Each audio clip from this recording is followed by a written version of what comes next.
When I was in my 30s, my mid 30s, my kids were both toddlers, and I knew that I had to change something because I hated the person that was in the mirror. No matter what you do, even if you change nothing, but you just start eating more at home, you're going to be healthier. The people you spend the most time with, the people you surround yourself, becomes you. So your gut microbiome looks closer to the people you spend the most time with than even an identical twin if you had one.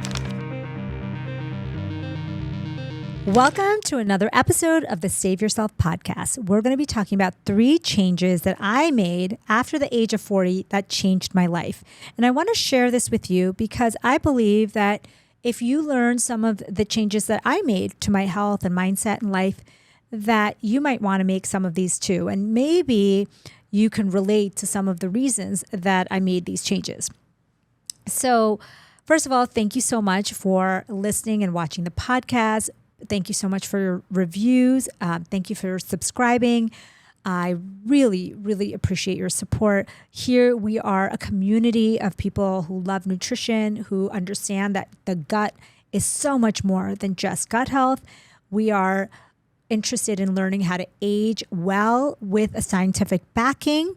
We are here to live our best lives and find our gifts even past the traditional age that you find your gift. And today we're going to be talking about really actionable things that you could be doing in your life to really turn things around, especially if you're someone who's already doing all the right things, okay?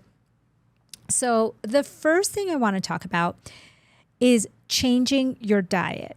Changing your diet to include more fermented foods. So I want to share with you a little bit about my story and then a study about this.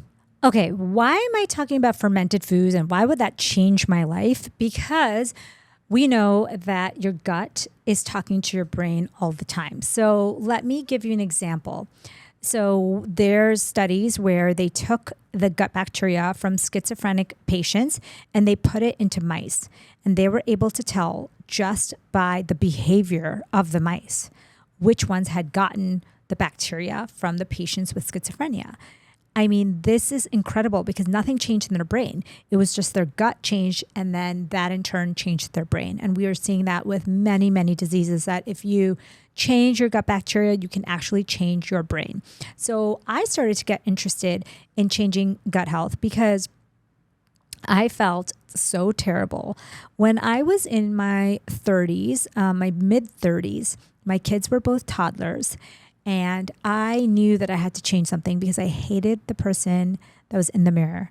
It's like I was finished all these years of schooling and I was in this practice, and every day I would go to work and I'd be like, I don't really feel like I'm doing what I'm meant to do. And then I would go home and I feel like I wasn't an adequate mom because I was busy. And I lived with a mom that gave up her entire career. She was a stay-at-home mom, and my grandmother stayed with us.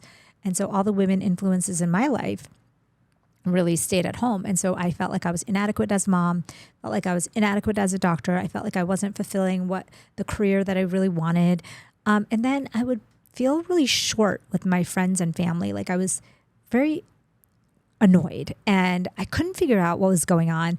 Of course, I had GI symptoms. I had bloating and constipation and GI distress constantly, but I didn't really know what was happening.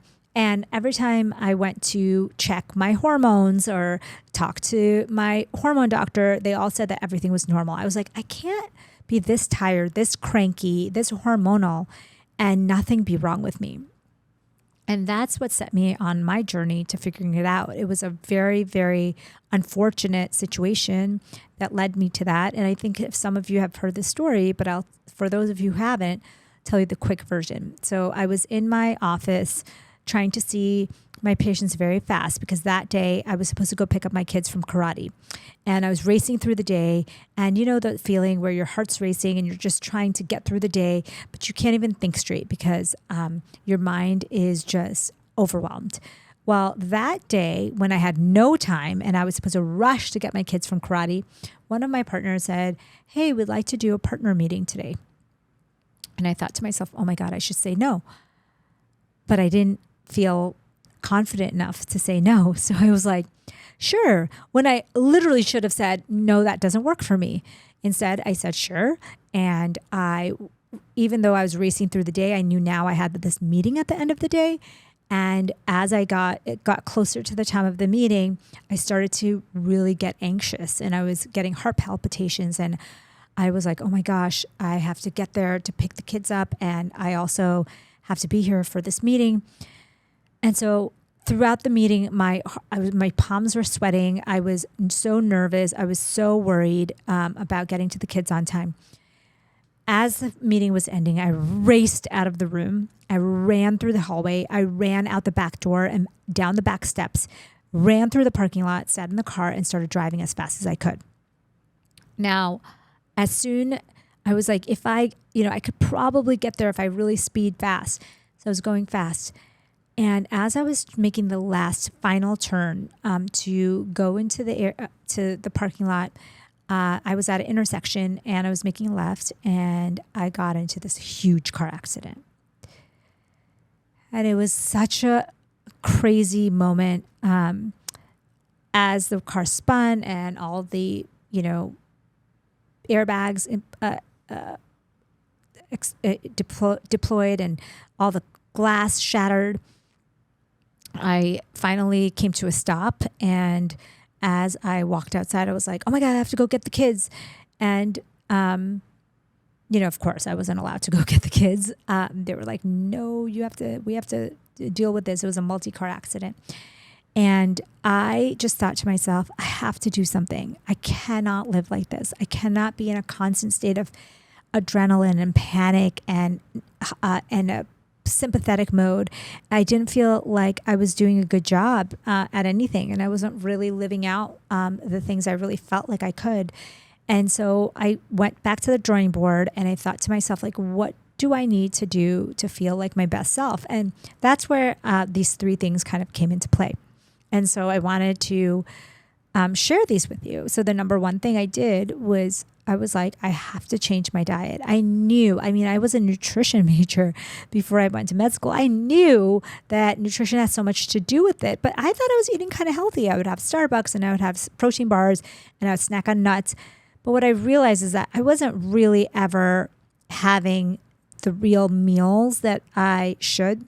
And what I learned from the research, and now we have an amazing new study that I'll go into, that a diet that was full of fiber, fermented food, and polyphenols. Polyphenols are like the brightly colored fruits and vegetables like blueberries and pomegranate. I knew that I needed to incorporate more of that because I had already seen the early research showing that decreased inflammation and improved hormones and GI issues. So what I did is I started to eat more at home. And intuitively, I knew, because I saw the studies that say that no matter what you do, even if you change nothing, but you just start eating more at home, you're going to be healthier. So I knew that was the case. And now we have a new study, and there were some preliminary studies at that time, but there's a brand new study in Nature Medicine that looked at traditional African diets along with Western diets. And what they took like 22 men, and they had from traditional kind of very, very rural Africa, and they had put them on 2 weeks of Western food, pizza, burgers, fries, chips. And then they had the Westerners go on a diet of traditional African food, which included in that rural group, that included root vegetables, berries, green tea, beans, and fermented. There's like this fermented drink that they drink in their rural community. And that was the diet that they had to have for 2 weeks. So the Western people had, at the outset, had worse gut microbiomes than the traditional tribe. And then when they switched their diets, it only took 2 weeks. And in 2 weeks, the Westerners really improved their microbiome to a very healthy microbiome. And the traditional African people actually worsened their gut health and their gut microbiome to the point where it was really suffering, and it looked like a Western microbiome. And so what that tells you is that there's something about this American Western diet that is causing inflammation, that is worsening a gut microbiome health, and that really changes our mood and our energy levels and all of that stuff. So there was preliminary studies even back then when I was approaching my 40s. I really started to get interested when I first started in my late 30s, I was kind of experimenting with all the different diets. And then finally I found that a diet full of fiber and fermented foods, especially fermented foods are like kimchi, sauerkraut, a raw apple cider vinegar, yogurt, probiotic cottage cheese. I actually started eating dairy around that time because I realized that I could get more probiotics in that way. And I noticed that when I ate fermented dairy, it was fine. And so that actually, I think you don't realize it, but that really does change your inflammation levels and also changes that gut-brain connection. So all of a sudden, I was thinking clearer. I was in a better mood. I was able to have better sleep. I mean, all the things that I was searching for happened through nutrition. And I think the way I would consider showing you is like today, just have one fermented probiotic food. So maybe it's one thing of yogurt. Maybe it's 1 tablespoon of sauerkraut. Maybe it's 1 half cup of kefir, which is like a fermented yogurt. Have something and just start and just see how you do. And you can experiment with seeing how you feel. But I can tell you that it literally changed my life. And I don't always, when I'm traveling, I don't always get fermented foods in. As you know, it's almost impossible to get it in unless you're like actively searching for it. So I'll go, a whole travel week without having it, but I definitely feel the difference. Like having a fermented food up to 3 servings a day is life-changing. So that's my first thing that I did that kind of changed my life, and wanted to share it with you in case you wanted to try it. The second thing that I did that really changed my life was understanding the power of the walk.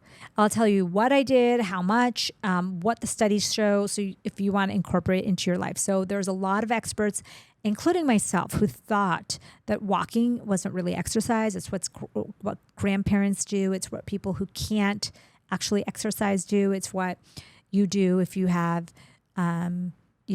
just time to kill. Like this was all the thoughts in my head. I didn't understand the science when I was in my younger years. And medical school, frankly, we don't really talk much about exercise or like the type of exercise. We get told that, it's good to do about 30 minutes of exercise daily, 150 minutes to 200 a week is what's recommended. And I knew all that, but I always just thought it had to be something at a gym. It had to be intense.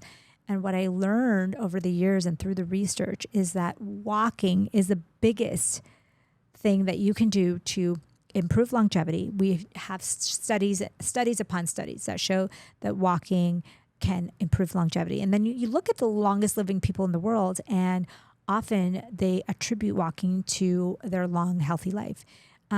Walking also is a way to grow your gut bacteria. So power walks can grow your gut bacteria and make it more diverse. I mean, this is incredible. Like exercise is the best probiotic. So, probiotics, quote unquote, walking is not a true probiotic. It's not a food, but it actually works like a probiotic because it increases the number of bacteria and the diversity of bacteria.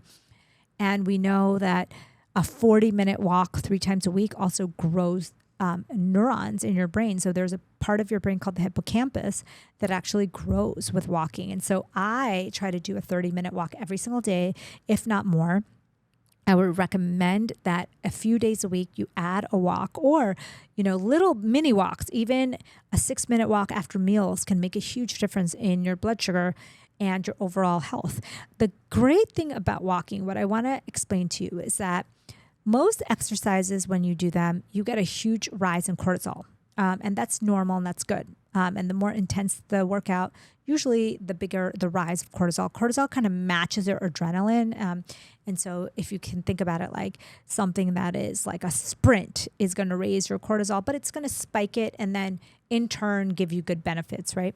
So the thing about walking though, and even power walking, what happens is you're exercising and you're moving, you're growing your brain, you're improving your gut health, but you're not raising your cortisol that much. You're not getting that spike that you get with a lot of other different types of exercises. And that makes it really magical because it doesn't exhaust you. It doesn't need such a recovery period like another exercise does. Like, for example, when I was in my younger years, when I was feeling terrible, I would push myself to work out like for 30 to 45 minutes, like high intensity.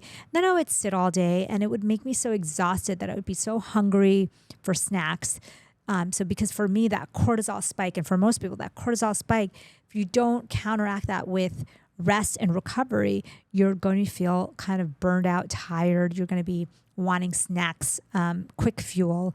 And so what I was doing is I was working out, but then I was causing this huge cortisol spike and needing lots of sugary snacks and things to keep me going. And so what I learned is that when I do walking almost every day, and then I throw in these smaller spikes once in a while, my body doesn't need as much recovery, and it's really benefiting on a daily basis from the walk. So walking to me has become a huge part of my life, and something like even I would say it started in my 40s. So like 5 or 6 years ago, you wouldn't catch me walking. I wouldn't be caught dead walking. I thought that was just for, people who didn't care about exercise. So really changed my views on this because of the data on it. And I really think that if you haven't incorporated it into your life, you should consider. It lowers your cortisol instead of raising it. Often it is something that anybody can do. You can do it anywhere, anytime. You could do power walks like just for 10 minutes. And as you know, there's even alternatives for people who can't get out of office buildings. Like you can do 10 squats every 45 minutes. And that's even better than a 30-minute walk for your blood sugar. So 10 squats every 45 minutes for a day of work, so like 8 hours, is better for you than a single 30-minute walk at the end of the day in terms of blood sugar. And so I love walking. I think walking can make such a huge difference in your life. But on days where you might not be able to get out for a walk, this is a good alternative. So that's the second thing that has completely changed my life and the way I feel. I feel like walking opens up my mind, my creativity. I have more good ideas. I have better relationships when I go for walks with people. Instead of going for a drink, I go for a walk. So many things. It's literally changed my life. Okay, and the third thing that has changed my life in the last 6-7 years, in my 40s, basically since 40, is learning that the people you spend the most time with, the people you surround yourself with, becomes you. So your gut microbiome looks closer to the people you spend the most time with than even an identical twin if you had one. They have twin studies where they looked at twin pairs who lived apart from each other, and they tested their gut microbiomes, and they found that the twin pairs that weren't living together, their gut microbiomes looked nothing like each other. The gut microbiome looks closest to the people you spend the most time with. So your husband, your kids, your family members, your colleagues, your friends, your close contacts. And so that should tell you a lot, because we know that the gut bacteria talks to the brain all the time. So your mood, your motivation, your athletic prowess, your the way you show up in this world, your personality, your wants are all shaped by your gut bacteria. And so if you are being influenced by the wrong people, your gut bacteria is going to be saying the things to your brain that maybe you don't want it to say.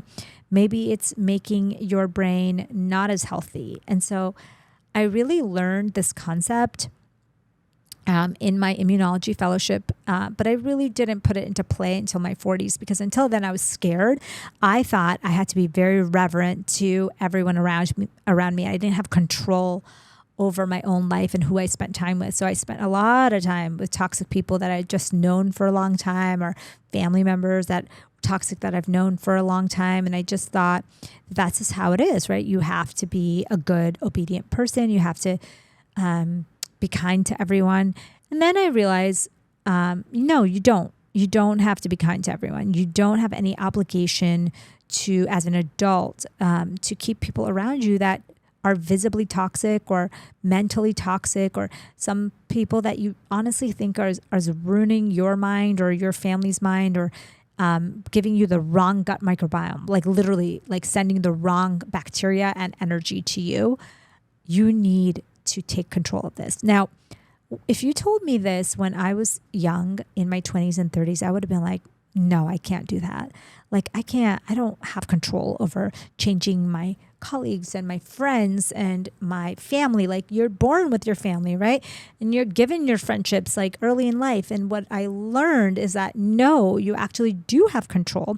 So here's the trick. If you are someone who wants to improve your gut health, your gut brain health, just have better energy, have better mood, have better ideas, surround yourself with people who are inspiring, who are fun, like you look up to in different ways, right? It could be an amazing mom or dad. It could be an amazing athlete. It could be someone who is inspiring to you, or who's amazing, who's very kind, who is doing something that you love or you think is cool. I mean, that is something that you'll have to work to do. It's not always easy to find the groups or the people that you want to be around. So maybe it's like joining a new group. Maybe it's traveling to a new place. Maybe it's going to a conference where you know people that you might find inspiring might be. Maybe you think about in your own life, like, who are those people and can you spend a little more time with them? So what I suggest is taking basically the people that you know are bad for your brain and gut. You should actively try to not be around them. So you might be bold and say like, hey, I just don't want to be around you. Or you can do what I did and say like, I'm really busy right now, or I, taking a new direction in my life, and, I won't be able to meet like I used to meet. And I had to do that. And it was, maybe a little awkward in the beginning because the other person didn't get it, but eventually they get it. And eventually they'll stop asking, especially these, and it may be hard because some of these people are, people you don't necessarily want to share gut bacteria with. You don't love their brain energy, their vibe, but they're not necessarily malicious people. So those are the harder ones, because you may say like, oh, but they're so kind.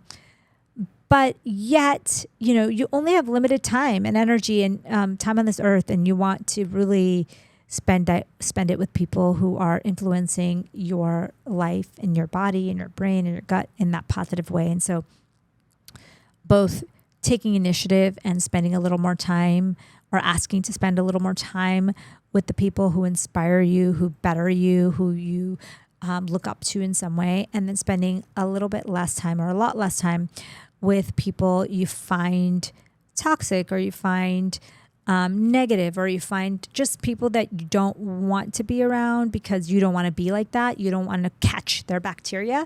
And so I think that's a little bit, that part is a little bit tricky, especially if it's someone like very close to you or something. But start the process, and it'll take a few years. It took me a few years. I started it, like in my 40s, early 40s. And I think it took a long time because, you have to get good at it, and you have to realize who you want in your life. And sometimes it's not so crystal clear, but that is one of the best things that you can do for your body. So I wanted to share these things with you. The first one is adding fermented foods. You can't really call them probiotic foods because probiotics are just things that have a label with like bacteria on them. But foods that act like probiotics basically are fermented foods. So kimchi, sauerkraut, natto, raw apple cider vinegar. Those are some of my favorites. And then there's like probiotic cottage cheese, yogurt. Sometimes when I'm just in a crunch, like a spoonful of sauerkraut, it does the trick. There's also some really fancy different things that you can take. And there's nothing wrong with taking a probiotic pill. I just think that taking the fermented food is something that you can add into your diet. It's easy to do.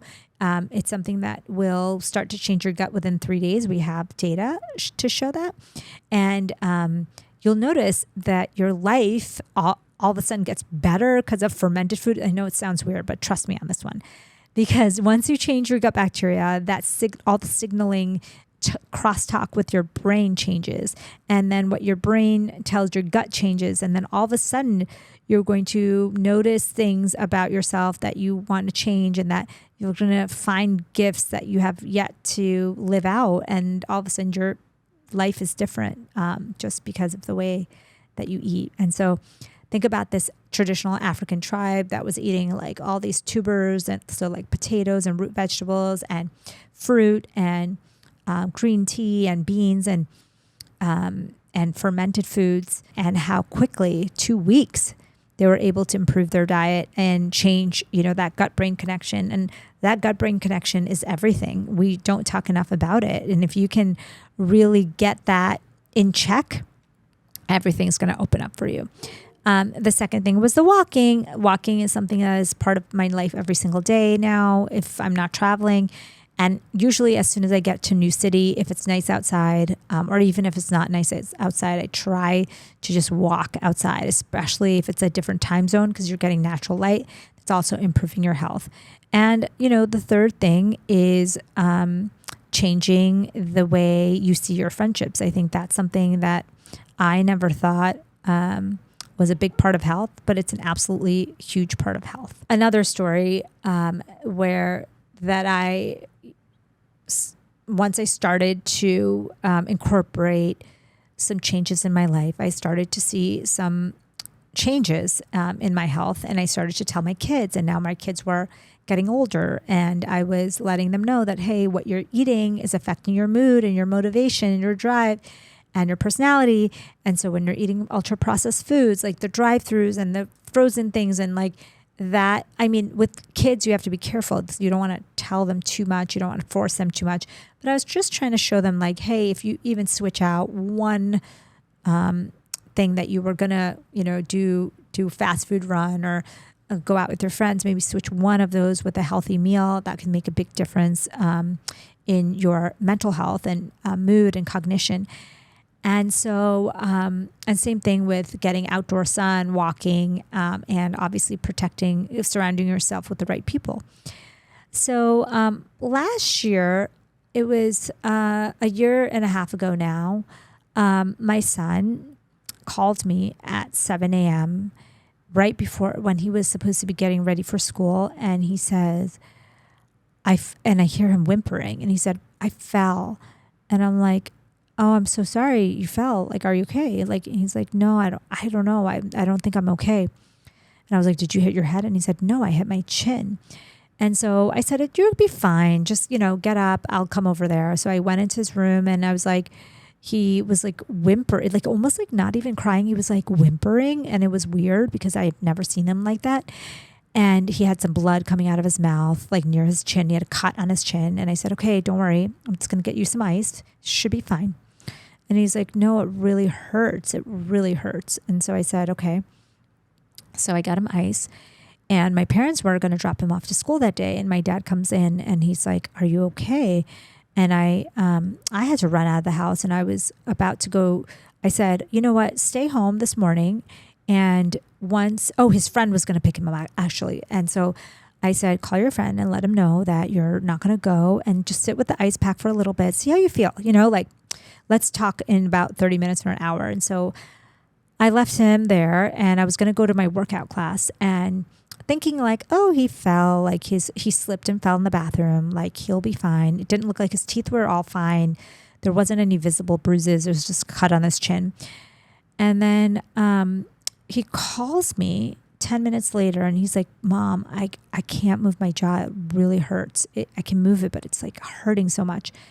I hope I didn't sprain it, or we didn't even think the worst. We didn't even know the worst case scenario. And so go to my workout, and there's my friend who's a dentist, and I tell her about this, and she's like, okay, go see the dentist right away. Do you want to make sure that nothing's out of line or that nothing happened, their teeth haven't been damaged? And I said, I don't think anything has been damaged, but okay, I'll call the dentist. So I called the dentist and we took him over there, and the dentist said, oh gosh, you need to see an oral surgeon ASAP. I think he might have broken his jaw. And it really like shocked me because I thought, how can this big kid, he was almost 16 at the time. It's like, how can this big kid, how could he have broken his jaw? I mean, wouldn't the jaw be protruding out or, so we said, okay, maybe it's a sprain. And the doctor said, maybe it's just something, you can't tell. I can't tell exactly what's happening, without a CT scan. So we emergently took him to CT scan, and lo and behold, the oral surgeon said, I have really bad news for you. This is about to be the hardest month of your life. And I said, what do you mean? And he said, well, I'm going to wire his jaw shut. We're going to do emergency surgery tomorrow to put it back into place. I'm going to wire it shut, and we're going to have him just do thin liquids. His teeth will be shut. He won't be able to brush his teeth on the inside. He will not be able to eat any solid food, and he will be like that for 1 full month. And so I thought to myself, oh my God. And I know I've heard songs about it. We've heard, Kanye had this happen to him. We've heard other people. And then I started to realize lots of people had this going on. And I said to my son, I'm like, it's going to be a really tough month. And he was in the middle of volleyball season, and he was just crushed that he would have to not play volleyball. And he was crushed that he would obviously not be able to speak or eat for a month. So we thought, okay, it's a month. It's a month. It's fine. So a couple of days go by, and he doesn't want to eat anything. He's just drinking kind of clear liquids, Sprite, water, electrolytes. And I say to him, let's go to the volleyball party. And he's like, I don't feel like going. This is like 2 days into it. And I thought to myself, like, what do you mean you don't feel like going? You can just sit and watch. And I was like worried. I'm like, why don't you want to go? And he's like, because I can't talk and I can't participate and I can't eat. And he told me in retrospect, I forced him to go. Going to that volleyball party was so tough for him. He's like, it was excruciating because there's a full platter, full like display of food, and everyone's eating and everyone's chatting and everyone's laughing. And he's like, and I can't do anything. And over the next week, 2 weeks, 3 weeks, we just saw his mood, his motivation, his drive, his personality just change. He was irritable. He was sad. He didn't have any motivation to study. He just wanted to sleep. He was just tired. And I thought to myself, oh my God, this is what I talk about all the time, that your gut completely influences your brain. And when you're getting nothing but sugar water, and we were trying protein shakes, but he would have 1 protein shake a day. That is like 20 to 30 grams of protein, and that's it. And he would go to school like that, and he would just come home exhausted and cranky and just unmotivated to do anything.